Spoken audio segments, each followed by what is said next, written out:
Hello and welcome to South2North, coming to you from Johannesburg, South Africa. Today I talk to one of Africa's leading trend analysts, Dion Chang, about global consumer trends and social media. A South African of Chinese descent, Dion grew up looking different from his African peers, and he said he often felt sidelined. But with China's influence on the continent growing, I want to find out whether in his experience, old perceptions are changing. And what will Africa and the world look like in the next few decades? To answer this question and more, I've invited businessman, futurologist, and best-selling author Clem Santa to join us on the show. And I talked to one of Africa's top musicians, Lira, about her music and activism as she works to make Africa a better place for future generations. But first, welcome Dion Chang. So lovely to see you. Hello, hello. Interesting shoes. We'll talk about that some other time. Tell me, what is a trend analyst? What does that mean? I think one of those kind of like budgies that go down a mine shaft when you start sensing some different things. I see sort of patterns, and you kind of project. I don't think you can project too much into the future, but I'm sure I'm positive that you can kind of look at patterns emerging and then start scoping trends, and specifically in my business, consumer trends. Is the pattern now exciting? The pattern depends which side of the fence you lie on. I think there's massive change coming, and I think if you are scared of change, it is a terrifying time. People say that we're essentially in a time of chaos, but I think if you are one that embraces change and new opportunities, it is one of the most exciting times to live. I would lie awake, toss and turn if I was doing your work. There is a large Chinese community in South Africa. In fact, South Africa has the largest Chinese community on the African continent. You see them going to their own restaurants, doing their own shopping at their own supermarkets. I wonder how they feel about China's position in the world. Well, there's kind of two streams, and within I'd say the Chinese population, there is also a split. I'm from what is sort of known as the SABCs, the South African-born Chinese, of which it's a very, very small population, about 10,000 of us. And then you've got the new expats that have come from Hong Kong, from Taiwan, and more recently a lot from China. So there's a very, very different kind of dynamic that goes on. So for the South African-born community, we feel a bit sort of encroached upon, because we feel as African. I'm third generation South African. My great-grandfather came here in the late 1800s. So I'm embedded here. This is my home. You're more South African than Chinese. Exactly. I speak French, but I don't speak a Chinese language. So I'm a really, really strange global hybrid.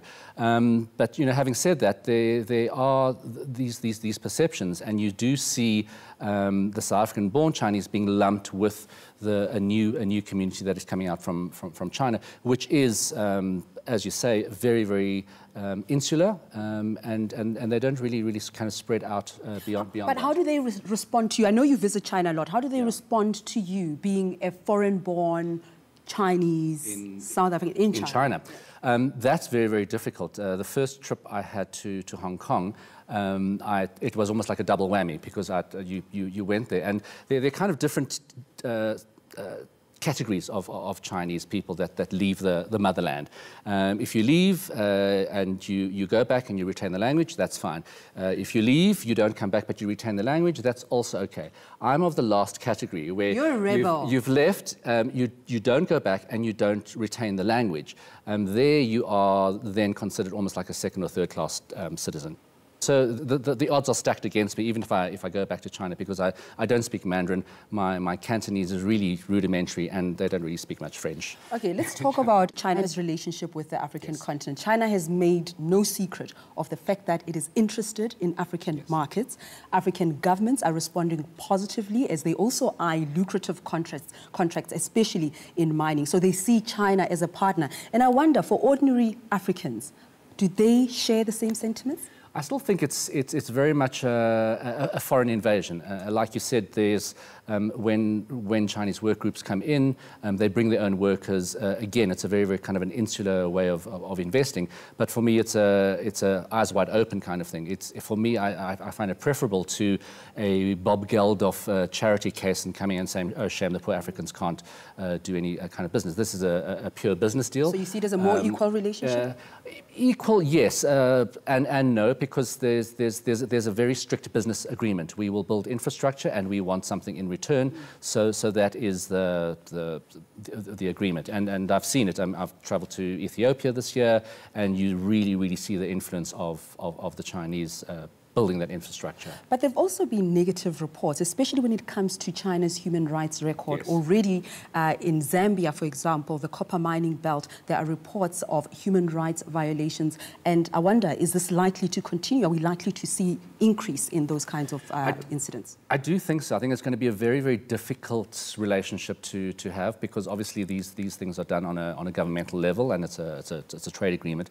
On the ground, in terms of social friction, I think that is going to increase, because you're going to get those things. And yeah, let's face it, the Chinese have not been known for their empathetic human rights record. So and I just kind of think there's also this weird work ethic that you come in and you just do your work. So there's also huge cultural differences.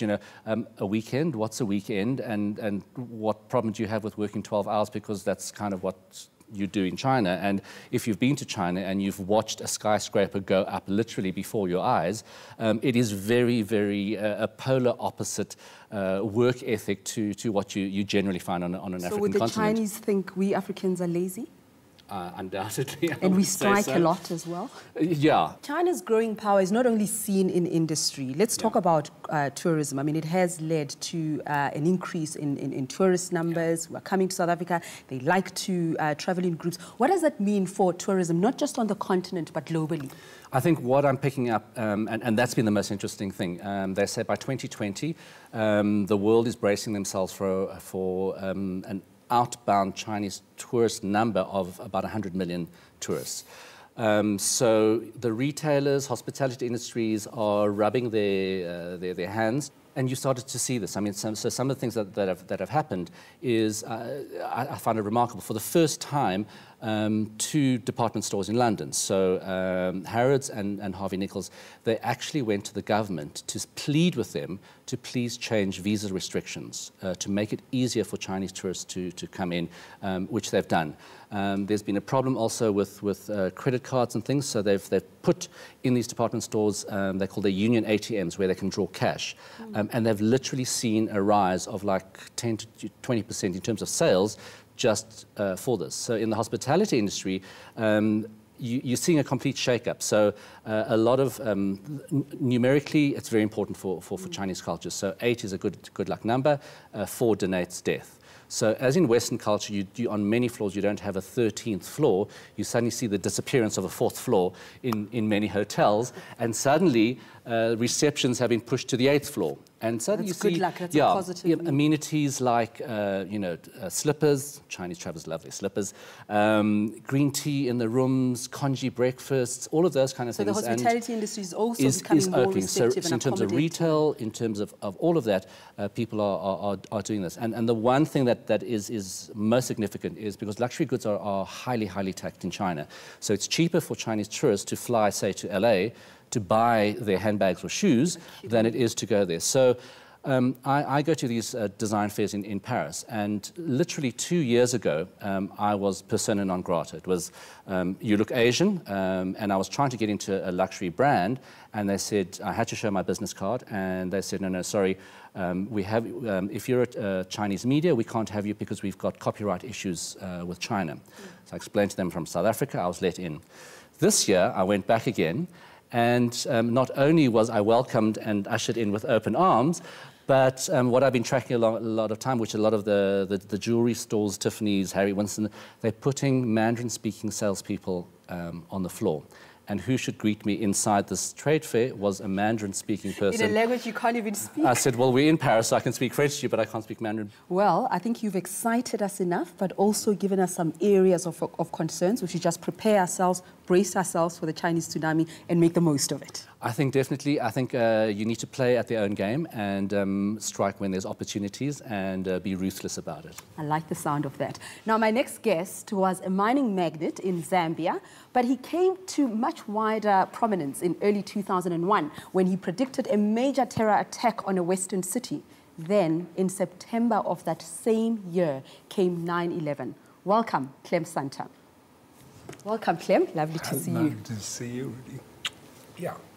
Okay, now, before we even start this conversation, I must just warn our viewers. If you are the kind of person who likes predictability and routine, like I do, Clem's theories are unlikely to cheer you up. According to his books, we're in for turbulent times, and it's the people who have the ability to adapt and be flexible who can expect to succeed. You're nodding. You stand by that. Yes, because I wrote this book called The Mind of a Fox, because most of business literature in America is about how you have to have a vision, a mission statement, and basically change the world your way. I say, actually, there's lots of things you don't control, and therefore, as things change, you have to adapt your behavior like a fox does in a forest, and it's the speed of your response that allows you to survive. So those of us who are not that flexible, we're not going to make a success of our lives. That's what your fox theory is. Well, somebody said once, can you turn a hedgehog into a fox? And the answer is retrench him. And yeah. I'm duly challenged. Thank you very much. Let's just go back to your predictions. I've always wanted to ask you this about 9/11. When it eventually happened, were you happy that you were spot on, or were you, like the rest of the world, shocked at this? No, I was shocked, but I don't predict. I write scenarios and then look at the flags which would suggest that a scenario is coming into play. In my world, that's a prediction, Clem. Well, not in mine. We had three flags. We had the growing confrontation between the major religions of the world in the early 90s.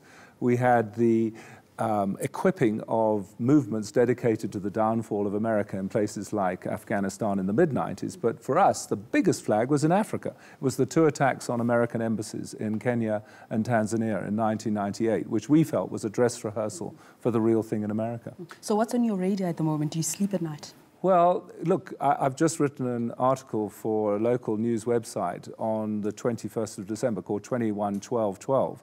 Because, you know, it is a very significant date in the Mayan calendar. It's either where the world ends or where we actually move into a different and hopefully more peaceful world. But I just worry that it is such a significant date that somebody might use it as an opportunity to attack, you know, either cities in the UK or in America. So for the first time since 9/11, I've got that kind of jumpy feeling, particularly because of the anger about, for example, drone attacks in Pakistan and Yemen and things like that, that there is a sort of another possible collision. Now you've frightened me. Are you sure that those who perpetrate this and who initiate this aren't listening to people like yourselves, the trend analysts, the futurists, and they seek those dates and then they act according to what you've said? Well, I'm a scenario planner, and, you know, people did ask me at the time, when 9/11 happened, you know, how did you know about it? You know, were you involved? And the whole point of being a futurist is to try and pick up on those black swan events, as Nassim Taleb called them in a book, so that people can actually do something about it. And I feel that we haven't done enough in the world at large to actually create a peaceful universe. And one of the things I said about 9/11 before it happened is that we've got to move into this much more open and peaceful world in order to avoid major events like this. Well, that tells me that there are always indicators, and perhaps we're not tapping into them. We're not in tune with how or where the world is moving to. Let's just go back to the late 80s in South Africa, the dying days of apartheid. You advised the former president of South Africa, F.W. de Klerk. You talked to him about what was happening. What did you tell him? Well, we offered two scenarios for South Africa: the high road of negotiation leading to a political settlement and re-entering the global economy, or the low road of confrontation leading to civil war, a wasteland, and total isolation. And we said the best thing you can do is to negotiate with the real leaders, not try and co-opt a bunch of tame black representatives into a separate parliament, which was an idea that was mooted at the time. And in fact, it was to the surprise of our scenario team that de Klerk and the cabinet acted much quicker than we thought and started discussions with Nelson Mandela. And I actually had the privilege of seeing Nelson Mandela in jail just before his release for 5 hours. And again, what he wanted to know was about, you know, the trends in the global economy. And I thought, wonderful. This guy's not giving me a huge kind of anguished experience of 27 years in jail. He wants to talk about the future. And for me, he was so inclusive in that interview, and he was such an inclusive president. Now, it's not just South Africans that you have advised. I understand that you also spoke to the Chinese and had some words of advice for them. What did you tell them? No, well, it was in 2006, hence I thought I'd wear my I thought they thanked you with this beautiful Chinese tie. His shoes, my tie. For all your work, you walked away with the tie. And yeah, I was invited to the Central Party School, which is the inner sanctum of the party. It's just outside Beijing. It's the leadership academy of the party, to basically introduce scenario planning to them.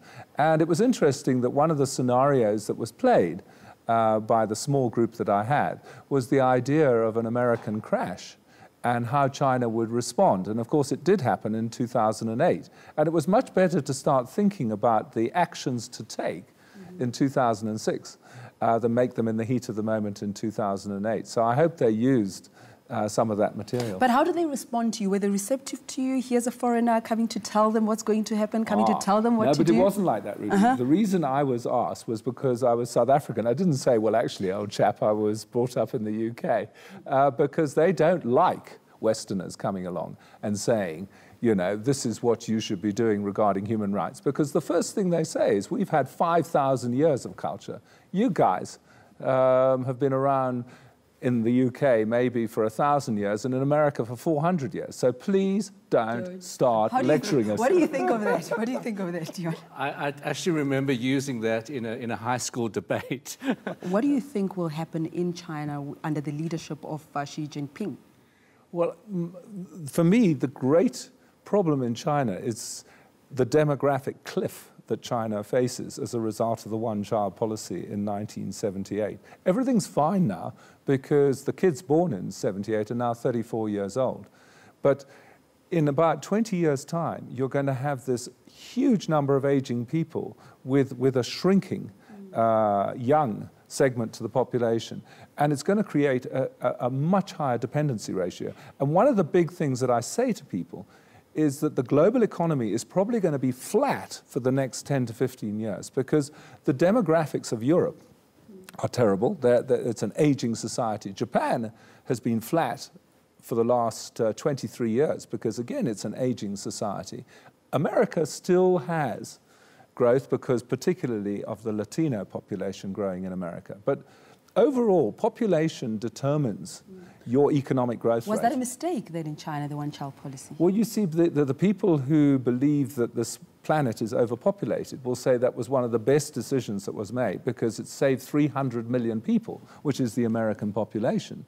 And yeah, so you can argue both ways, but from the point of view of economic growth, having a young growing population is a very important thing. And that's why Africa has become the market of choice amongst Western companies. They want to get away from those aging markets. I see you aging to go. No, it's really strange because, you know, on my travels in China, when you speak to young people, young millennials, so between 18 and 30, there's a you can see also the long-term danger of a widening wealth gap. Because the young people there say, well, if they have any hope of owning their own properties, they should have started saving in the Tang dynasty, which is 600 AD, because it's just become so out of reach and impossible for them. So it's going to be very, very interesting to see an aging population and a small young population, but with the unemployment levels and wealth gaps that are happening. So it's going to be interesting ride, as they say, interesting times. And that's the challenge for the new leadership. Yeah. Right. Well, as both Clem and Dion have said, the global perception of Africa is changing. A few years ago, the continent was known generally as a basket case. Nowadays, it is increasingly seen as a breadbasket, not only for its own citizens, but potentially for countries of the North facing future food shortages. Our last guest today has plenty to say on that. Please welcome award-winning South African songstress and social activist, Lira. Come through, darling. You look exquisite as usual. Thank you. How are you? Welcome, I'm very well. Thank you. Have a seat. You've had a lot to say about how we need to own our own destiny as Africans, find our positives and our strengths, and use that to change the world. What are your thoughts on role models, African role models? it's important to start celebrating our own people that are making waves out there in the world. Because I feel, even for myself, for me to even think this way, I needed to see a possibility. I needed to know that it was possible, because before that, I was told, you know, no, you're an African child, you're a charity case, or you're a mess, or you can only go up to a certain level. And this completely changed the older we've gotten, just by purely seeing possibilities. And so it's important, for, I think, if you're in a position to take up that role, be the change that you want to see out there in the world. So talking about change, you know all about that, because who knew that Lira was actually an accountant? And then you get, oh no, don't look so aggrieved, it's not such a bad job. And you're actually an accountant, and then you gave up the numbers, you changed from that to this. Was that a difficult decision to make? Well, it's in two ways. I think, firstly, I realized I was desperately unfulfilled. So just based on that, I knew I couldn't continue living my life in this way. The hardest part was to tell my parents, I think, firstly, because I felt like this is logical. I want to go sing. I'll be happier doing this. This is logical. So the difficulty was just telling my parents, and as soon as they got it and gave me their blessing, it was the easiest thing. However, the industry of the arts is one of the toughest to pursue, because there is no formula. So when you want to become a doctor, it's easy. You know, you're in school for a certain number of years, you do your practicals, and there you go. Here, there is no such thing. It's risky. It's risky. And I understand you had saved up enough money for just a year, and it took you 2 years to finally launch that album. I was terribly broke by that second year. But I mean, well, you've certainly made up for it. You have made up for it. Many people describe your music as Afro soul.